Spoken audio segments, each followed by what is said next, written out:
Hello everybody and welcome back to Watch World, and today we are going to be reviewing the Omega Speedmaster Professional Moonwatch.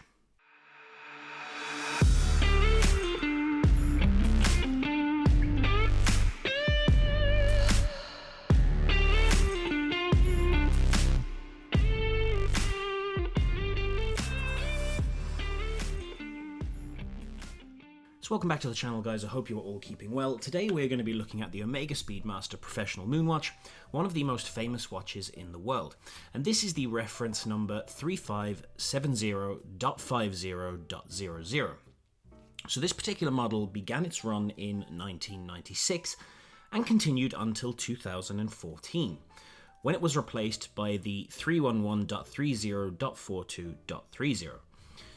This one I have here in my hand is from 2006, so just over the halfway point of this model's production lifespan.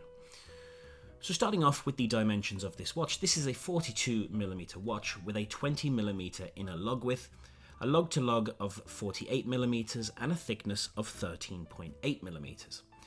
So these are lovely dimensions. 48mm lug to lug will suit most people's wrists. I have a 7-inch wrist, and I think for that size wrist, I think a 42mm watch is the perfect size. It just looks great, fits the wrist perfectly. In terms of other specs, we have a 50-meter water resistance rating, Hesalite crystal in front of the dial, a 316L stainless steel case, tachymeter scale bezel, and it weighs about 150 grams. That's on the bracelet. Inside the watch we have Omega's caliber 1861. This is a manual wind movement. It has a 48-hour power reserve. It features 18 joules and beats at 21,600 beats per hour. So this is what powers the chronograph that we see here on the dial. We have the running seconds hand at the 9 o'clock subdial, a 30-minute register at the 3 o'clock subdial, and down at the 6 o'clock subdial we have a counter that counts up to 12 hours for the chronograph. The dial on this watch is, it's fantastic. I mean, it's a classic design. The black dial with the highly legible white hands and markers makes it very easy to read the time, which is good because sometimes on chronographs it can be difficult to read the time with the subdials there as well, but not the case with this watch. It is a highly legible watch, and that's not an accident. Obviously, this watch was worn in space. The Omega Speedmaster, very famous for being the first watch worn on the moon, and obviously, in certain lighting conditions when you were up in space, it had to be highly legible so that it was easy to read for the astronauts. If we move back to the case back, we have engraving that says flight qualified by NASA for all manned space missions. And then underneath that, it says the first watch worn on the moon. In terms of the bracelet, we have a 3-link bracelet with a fold-over clasp that also has the Omega logo engraved on it, along with the words Omega Speedmaster Professional. In terms of pros that I really love about this watch, there are a few. We have a really shallow dial on this watch. There is very little rehaut. The rehaut is the metal ring that goes around between the dial and the glass on the watch. But this watch has very little rehaut. So the hands are very close to the crystal, and I do love shallow dials in watches. I really don't like watches that have big, massive rehauts. I love shallow dials in watches, and this is a perfect example of that. I also love the chronograph pushers. They are very easy to operate. What I love in particular is that they are not screw-down pushers like on the Rolex Daytona, for example. I find screw-down pushers, personally, I find them very annoying, especially if you want to use the chronograph while wearing the watch. They can be a bit of a pain to unwind. Not a problem with the Speedy though, just straight pushers, definitely a big pro for me. Now, in terms of the negatives, there's a couple. Again, lack of drilled lug holes is annoying. I know I say that as a negative in all my watch videos that don't have drilled lugs, but it is a problem for me. Now, in terms of this particular watch, it's actually not a problem because I always prefer the Speedy on the bracelet.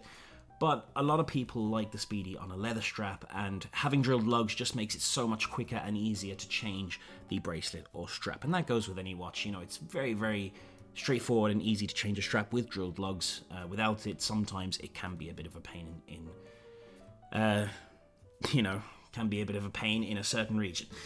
Another negative for me is the crown guards, the crown and the crown guards, because of a combination of the crown guards and the overhang of the bezel. over the case. The crown is very tucked into the watch, and that can make it a bit awkward to wind, especially if you have larger fingers. It's not going to be a problem for everyone, but it can be for some, so I thought it was still worth mentioning.